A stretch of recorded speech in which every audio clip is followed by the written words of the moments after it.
right, and welcome back to another episode of 12 About Movies with Tyler and Todd. I am Tyler. I'm Todd.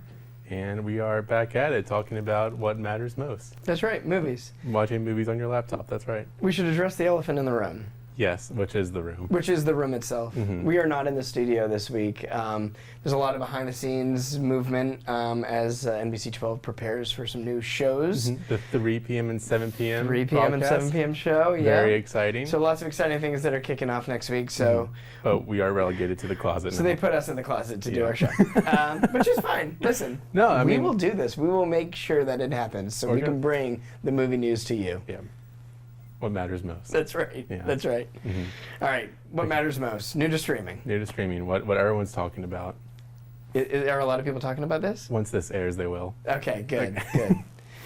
Well, I hope that they have a good conversation that might be a little bit better than ours, because there's not a lot to talk about. There really isn't. Most of my new to streaming picks are older movies. Yeah. I mean, there was like a huge dump of like horror films, spooky season on Peacock, and Netflix got some new movies that did drop.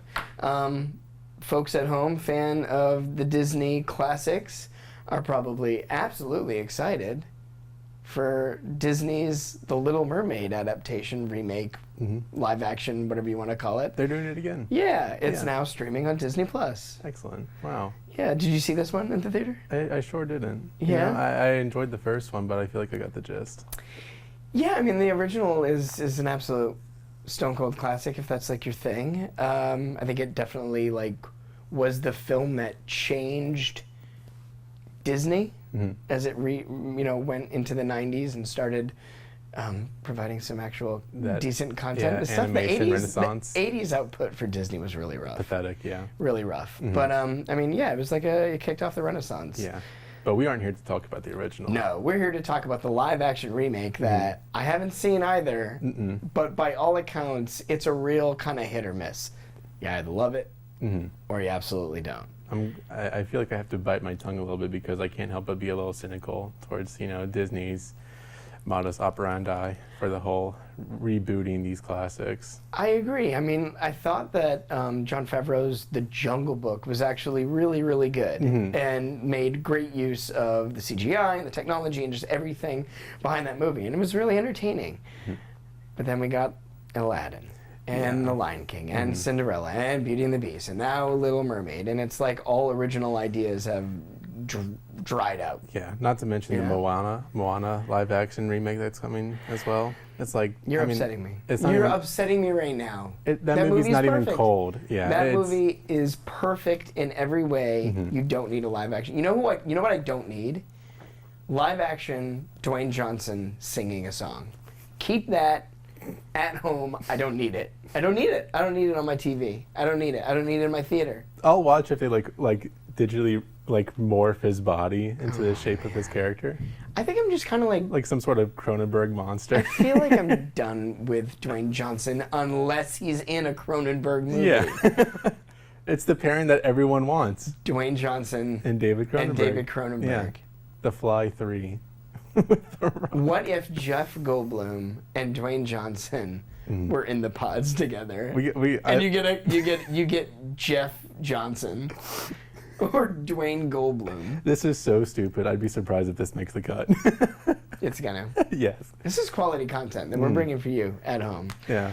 All right, moving on. Yeah, Little Mermaid, Disney Plus. It's already on there. Watch it. You've probably seen it already. All right, we got a new Ben Affleck thriller directed by Robert Rodriguez, streaming on Peacock right now. Spy Kids fame. Spy Kids, Robert Rodriguez. Is that where you think the majority of our audience is going to recognize him I don't from? know what our audience looks like demographic-wise. Audience, how old are you? Who are you? Email us at movies@nbc12.com so we can find out. Are you a Spy Kids Rodriguez head, or are you like Desperado Rodriguez head? Do you even know who Robert Rodriguez is? Let us know. Yeah, stay tuned for the next 3 minutes and find out. Listen, he got out of his backyard to make a movie, so I think that's exciting. He actually shot it on location in Austin, Texas. But from what I gathered, the movie is just kind of like trash. Which could be fun. A mid-level 90-minute Ben Affleck trash movie directed by Robert Rodriguez, that's kind of my sweet spot. Yeah. You know what I mean? Like, yeah. It may be trash. I'm gonna love it. Can we run through the plot a little bit? Do we know what it is? Is it So he's a cop okay, Ben Affleck's a cop. whose daughter went missing or was killed or whatever. Mm-hmm. And then you have the great William Fichtner. The great William Fichtner, Mm-hmm. who apparently can control and manipulate minds Mm-hmm. with hypnosis. Mm-hmm. And what you think is reality. You think we are in this room having this conversation. Dude, we are actually in the studio. Mm-hmm. Or did we hypnotize our viewers? I guess that's how that works. I'm not sure. They rob banks? I don't know. But this guy's also sort of behind Ben Affleck's daughter going missing. I don't know. It looks like it's all over the place. I can't wait to watch it. I've said it before, I'll say it again. I'm surprised that Kiyoshi Kurosawa is not credited on this movie because it seems like a straight up remake of Cure, which I really don't know how many people have seen this. I don't know our demographic, but this sounds a lot like Kiyoshi Kurosawa's I haven't Cure. seen it, so I'll lend you my Blu-ray. I'm sure not too many of our viewers have. It's a masterpiece. Maybe. Yeah. Okay, all right. I'll check it out. One movie I do want to talk about that is not new to streaming, but it's new to this service, and that is Arrival, that just dropped on Netflix last week. Directed by Denis Villeneuve. I think it's the best film of the last 10 years. Like, I will fisticuffs anyone that disagrees. It is. No, me too. It is the best movie of the last 10 years, in my opinion. I just love it. I think it's a beautifully made film that tackles everything from grief to proper communication. And I think in our world right now, one thing that we're missing is just proper dialogue between one another. Sitting down and communicating.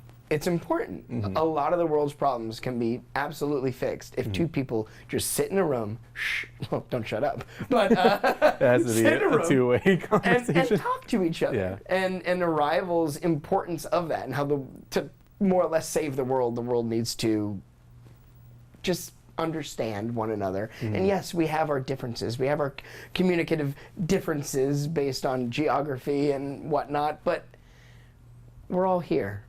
Let's all just communicate, make the world a better place, and survive.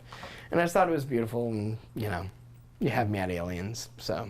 I would agree, one of the most important movies of the last 10 years or Yeah. so. I would absolutely agree. Yeah, I just think it's wonderful. So if you haven't seen Arrival, it's on Netflix. Check it out. Yeah, very important movie. Yes. Also on Netflix is Crank 1 and 2, in which Jason Statham has to keep his adrenaline up for as long as possible or else he dies. Yeah. Not one of the better or more important movies of the decade. I would say, well, of course, because it passes a decade, but I would say the most important movie of the last 2 decades, Crank 2 High Voltage. Crank 2 High Voltage, not the first. No. Yeah. I was obsessed with these movies in high school. I don't. They're fun. I really don't know how to sell you beyond its nonstop action. Literally, to save the character's life, it has to be nonstop action. In the first one, he had to keep his adrenaline up. Yeah, because he had like some sort of like thing injected into him, Right. like some sort of poison. It's like, keep your adrenaline up or you're gonna croak.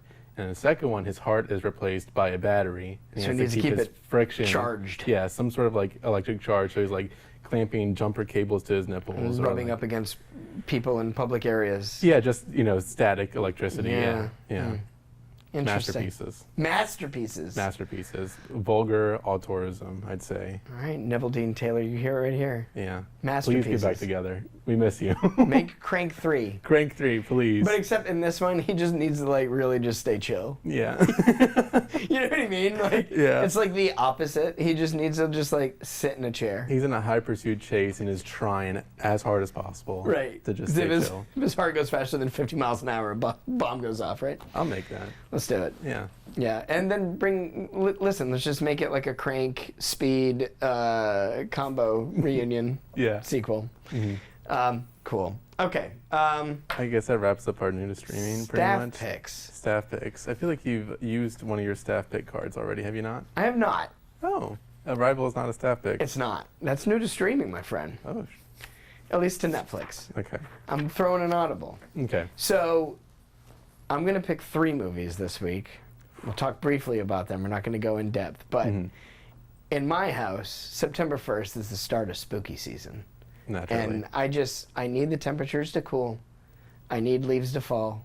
And I need people being chased by masked men or whatever, you know. Masked I need women. ghosts, masked women. Yeah. I just need, give me the horror vibes. I need, you know, my body sustains off of that in the fall. I don't need water or food. I just need horror movies between the months of September and October. Something that depicts something going bump in the night. Yeah. And we did 3 movies this weekend to kick off spooky season, and let me tell you, they were all bangers. Every single one of them. All So- new watches? No. 2 of them I've seen before, but I haven't seen in like 20 plus years. One was a new watch. All right. So Friday night, we kicked it off, and we watched... like totally brain fart on the name of it. We watched The People Under the Stairs. Okay. Which was directed by Wes Craven, came out in 1991. I remember watching this movie on Joe Bob Briggs' Monster Vision, recording it off of that of a TNT, and just watching that VHS tape. VHS tape, ladies and gentlemen. VHS tape. I don't even know what that is. VHS. It goes into a VCR. Look it up. And super fun movie. And it held up. It has this really interesting like political message, like you know, the haves and the have-nots, really. Yeah.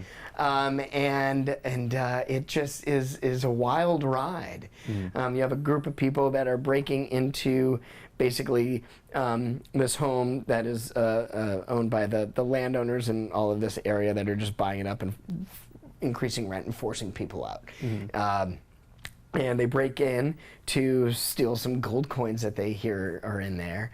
And, well, they picked these people for the wrong people. The owners of the home are definitely ones not to be messed with. Yeah. And soon you have the guy running around in a gimp suit with a shotgun. So it's wild. It's super fun. It's really just a fun take on a home invasion where it just sort of reverses it, and who you should be scared of aren't necessarily the scary ones. Yeah. So I thought that was good. Secondly, Oh, where can we stream it? oh yeah, that's streaming on Peacock. Okay. That's available on Peacock. Wes Craven. Wes 1990. Craven, 91. It's weird. I never Ving really, Rhames is in it. Yeah. He's great. I never really pegged Wes Craven as like a political commentary kind of guy. He had a But- lot to say with this film. Yeah, He really did. I watched The Hills Have Eyes, the original, this weekend, which is not my staff pick. But And the another movie- Wes Craven film. And it has some insane things to say about like natives and like colonizers. I mean, very wild. Also very vulgarly put, but you know, I think Craven. I think it steps on its feet a little bit. Yeah. You know, with the politics. Sure. Yeah. People don't give him a lot of credit for how layered his films can be. You know. So yeah, props to Wes Craven. Rest in peace. Yeah. For the time, like 1977, very, very forward thinking, but also Sure. lots of weird mutant stuff. I don't know if that's the place to have that conversation. Yeah, because then you can definitely step on your toes as Yeah. you try to get past who these people are, where they came from, type thing. Good intentions for sure. Yeah. But anyways, second staff pick. Second step pick. This was a first watch for Okay. me. Buddy said he watches it every year, puts him in the fall vibe, and I was like, that's what I need. Lady in White. Really? Have you ever seen it? I have not. Stars a very, very, very young Lucas Haas, and behind it is like this murder mystery that he's trying to solve. The story was great. The mystery was great. The performances were great. Everything about it was like really, really, really top notch. And save for the green screen effects work, just real questionable stuff. Like really, really suspect. When did this stuff. come out? Early 80s, like 80, 82, 83, 84, something like that. That can be kind of comforting. I really like seeing like shoddy green screen stuff. It's pretty shoddy. Yeah. But the movie around it is so well done and just really, really great. And it's a great gateway horror film. So if you got like a younger teenager that's interested and curious about horror, this isn't a bad one to start them off. It's the gore is non-existent. I think it's probably rated PG-13 depending on what year. Yeah. But yeah, no, really, really fun movie. Really dug that one. And that is streaming. You can do we did a free trial, week-long trial for Screen Picks, which I've is never through heard of this. Amazon. It's like $3 a month. I've already canceled it. Yeah. I mean, But $3 we were able to for watch basically a rental. It's pretty good. It's not bad. Yeah. And then last night, another film that I haven't seen for about 20 plus years, we watched Tales from the Crypt Demon Knight, which rocks so much. Have you seen Demon Knight? I have not. Do you watch Tales from the Crypt at all? Have you seen any of the in high shows, school. the episodes? Yeah. So they did like their movies, Mm-hmm. right? It's wild, man. Billy Zane is incredible. William Sadler Mm-hmm. is king. He's so perfect in this movie. You got a young Jada Pinkett, not even Jada Pinkett Smith. Wow. Smith. Pre-Smith. Wow. Jada Pinkett. That's amazing. She rocks in it. Mm-hmm. CCH Pounder shows up. Dick Miller. The great Dick Miller. The stars are here. The great Dick Miller. The cast in this movie is insane. Gary Farmer, who you may recognize from Reservation Dogs, which is a show I discussed on our first episode of the of our show. Yeah, throwback for the day one fans. Right. So just a real fun, wild, gory. You're looking for gross, mucusy stuff. This is it, man. It's nasty, but it rocks. I had a lot of fun. So, anyways, Rock on. All right, cool. yeah.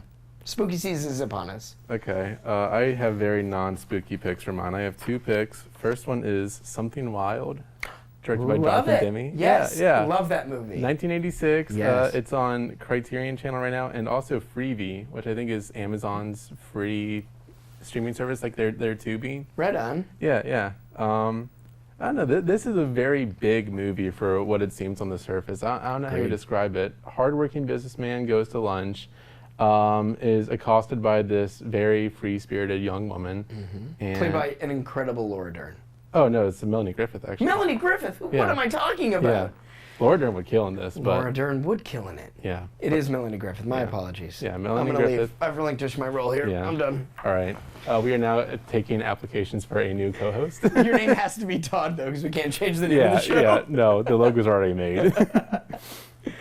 Yes. Jeff Daniels. Jeff Daniels is the hardworking businessman, Yeah. and it's like she agrees to take him back to his office, but she drives past and just keeps on going, into like they go into this weird weekend-long road trip towards her high school reunion. In which they're being chased essentially by her ex. It's interesting because for the first half of the movie, it's like very exciting, very romantic, very like, I don't know. It's kind of like a fantasy for both of these people, yeah, as they pretend to be like a married couple. Right. And then they get to the high school reunion, and then her ex shows up, Ray Liotta. Incredible performance by Ray Liotta. I think maybe his breakout role. Yeah, I think you're right. Yeah. And then the movie just completely switches on Yeah. a dime into Yeah. this really like this nail biting like It's thriller. intense. It's very intense. Yeah. Yeah. It almost becomes uncomfortable to watch. I loved it because it really it was one of those movies that just takes like a normal Joe and puts him in like this kind of like wild situation. Yeah. I just loved it. Yeah, that's a great movie. And, I haven't seen that in 20 years. it's But a- what a film. It's a very simple premise, but I mean, it's Jonathan Demme, so when it's Yeah, time he to turn up rocks. the heat, I mean, he really, I mean, Silence of the Lambs, come on. Yeah, He yeah. turns up the heat. And Yeah. also, it's a very stylish movie because it's also Stop Making Sense, Jonathan Demme. Right. David Byrne does the opening song. John Waters and John Sayles have a cameo in this. I mean, it's It's a great movie. The- Where'd you say that's streaming? it's on Criterion It's on Channel Criterion. and Freevee, Okay, cool. which is free. Yeah, I mean, It it's rocks. one of the most movies I can recommend. One of the most movies. This is the most movie. Mm-hmm. Tyler, you heard it.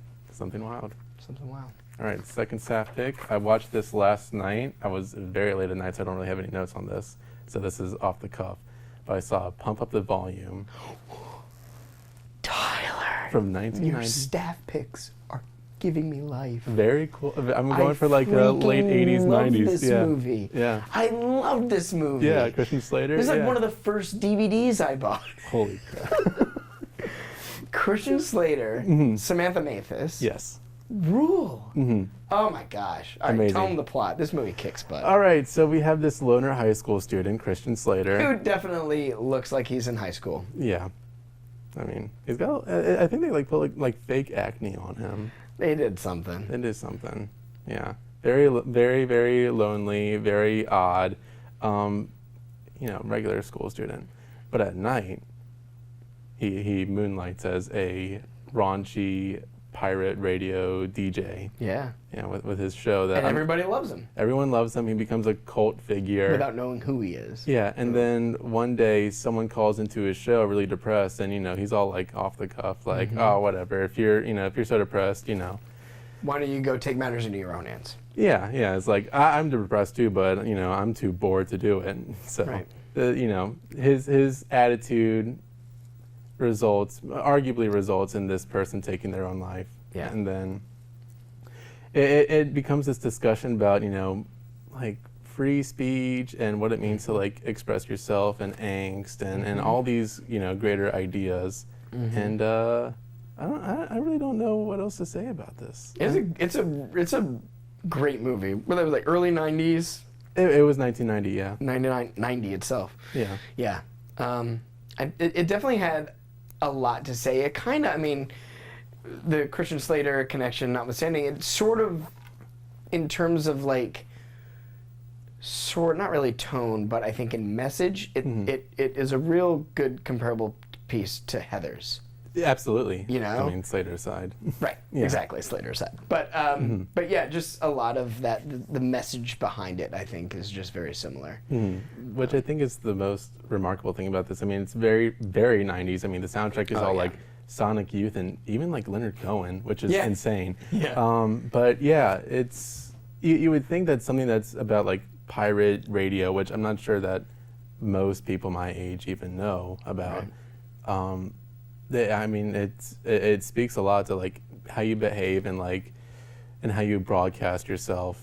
It's very, I don't know. This movie communicated things that I don't think I've seen another movie do, especially not from this time period. Interesting. Where's that streaming? This is on Max right now. It's on Max. It's interesting because it's on Max, but I don't believe you can even rent this from like Amazon Prime or iTunes. That sounds about right. So take advantage of the fact that it's on Max. Yeah, this one right is now. oddly hard to find. Yeah. I don't have that DVD anymore, and I kind of kick myself in the pants. But Sheesh. All right, fired up on Max. Yep. Cool. All right. Well, we're in the final stage of our episode. We're going to talk about what's new to theaters. It's September. There's not a lot opening up. We have the sequel to The Nun. The Nun 2, which is part of the whole Conjuring universe. The Nun might be maybe the worst of the Conjuring films, I haven't seen it. Really bad. I don't know. Conjuring 3 was also really bad. Conjuring 3 was pretty bad, but at least it still had Patrick Wilson and Vera Farmiga. That's true. So you can't take that away. I'll give it that. Yeah, but I actually hear really good things. Okay. I hear, well, maybe not really good, but I hear surprising things. I've heard that it is better than the first. Continuing the tradition for the Conjuring universe, which is how the sequels are typically better than the first. The Annabelle sequels are better than the first one. Conjuring 2 is not better than Conjuring. I'd say Conjuring 2 is as good as Conjuring. That Crooked Man, the little stop motion guy. Creepy. I got to give the edge to the first one on this one. The first one has better atmosphere, and it's less bloated. Yes. Yeah. Yes. Yeah. Second one's definitely bloated. Yeah, just a touch. But okay. And then speaking of bloated, My Big Fat Greek Wedding Part 3. Big bloated Greek wedding. I don't think I've seen any of these films. But the first one was like a huge hit when it came out. Runaway success. People just kept seeing it. Box office growing every weekend. Biggest indie films of its time, yeah. At least when it came out, for sure. It's like My Big Fat Greek Wedding and Terrifier 2, I think are... I think maybe the biggest indie... That is a double feature. I know, right? That I would like our viewers to watch. And then again, email us at movies@mbc12.com. I genuinely feel concerned about recommending Terrifier 2 on this show. I don't think we can. I would never see it. We would get our first email saying, why would you recommend Terrifier 2? Yeah. Yeah, don't watch Terrifier 2. I think that's a recommendation. I loved it. Did you really? I love Terrifier 2. I haven't seen either of them. They go into the whole torture aspect of the horror films that just doesn't really... The first one's one of my least favorite horror films. It rubbed me the wrong way. Everything you just said about the torture films, it was gratuitous. It was just hate for the points of hate. Yeah, I don't need that. The second one. It's good, huh? It is streaming on Tubi. It's probably streaming everywhere. Tubi, probably Shudder as well. Maybe. I don't know. It's not hard to find Terrifier 2 these days. Yeah. All right. This is not a recommendation. This is not a recommendation. It's just a little sidebar conversation that y'all are privy to. You're yeah, welcome. if you watch Terrifier 2 after seeing this, I mean, we're warning you. It's nasty. It is disgusting. But I love it. New to theaters? I think that was the end of the episode. Yeah. No one can top that. Yeah, I think that's it really. Just The Nun and My Big Fat Greek Wedding. So I'll check out The Nun too, eventually. Not in theaters, but yeah. I'm interested. I'm always interested to see where they go with this, like, directionless Conjuring universe. Yeah. And just take a random villain and be like, oh, let's give him a real movie. Sure, why not? Why not? Yeah. Who would be the villain in our movie? John Hood, I think. John Hood. He's always scheming. That scheming son of a gun. That guy just rubs me the wrong way. Anyways, yeah, so that's our episode. We love you, John Hood. All right, check back next week. I think we're going to have a special episode of 12 About Movies. I think we will too. We'll probably be in here again with everything going on in the We might be in here studio. again, but we might have one other person with Maybe. us. We'll have to get a fourth camera. Who will that be? Tune in next week and find out. Yep, all right. Have a good one.